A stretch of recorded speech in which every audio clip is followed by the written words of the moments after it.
ഇന്നൊരു പത്രത്തിലൊരു വാർത്ത ശ്രദ്ധിച്ചിട്ടുണ്ടാവുമല്ലോ. അപ്പൊ അത് ഈ തുരങ്കപാതയിലെ അനുമതി നിഷേധിച്ചു എന്നുള്ള വാർത്ത. ഇതിനെ കുറിച്ച് എന്താണ് പറയാനുള്ളത്? തീർത്തും വസ്തുതാവിരുദ്ധമായ ഒരു വാർത്തയാണ് ഇന്ന് പുറത്തു വന്നിട്ടുള്ളത്. ശ്രദ്ധയിൽപ്പെട്ട ഉടനെ തന്നെ എൻ്റെ ഫേസ്ബുക്ക് പേജിലൂടെ അതിന്റെ നിജസ്ഥിതി ഞാൻ പരസ്യപ്പെടുന്ന സാഹചര്യം ഉണ്ടായി. 2025 ഏപ്രിൽ മാസം 4-ാം തീയതി കേന്ദ്ര പരിസ്ഥിതി മന്ത്രാലയത്തിന്റെ യോഗത്തിന്റെ മിനിറ്റ്സ് ആണ് പുറത്തു വന്നിരിക്കുന്നത്.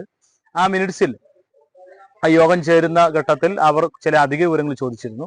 അധിക വിവരങ്ങൾ നൽകുന്നതിന് വേണ്ടി പ്രസ്തുത തീരുമാനം മാറ്റിവെക്കുകയാണ് ചെയ്തത്. അത് നീക്കുക, ഡെഫേർ ചെയ്യുകയാണ് ചെയ്തിട്ടുള്ളത്. അപ്പൊ സ്വാഭാവികമായിട്ടും ഡെഫേർ ചെയ്യുക എന്ന് പറഞ്ഞാൽ അത് സ്വാഭാവികമായ ഒരു നടപടിക്രമങ്ങളാണ്. അധിക വിവരങ്ങൾ ലഭ്യമാവുന്നതിന് വേണ്ടിയിട്ടാണ് മാറ്റിവെക്കുന്നത്.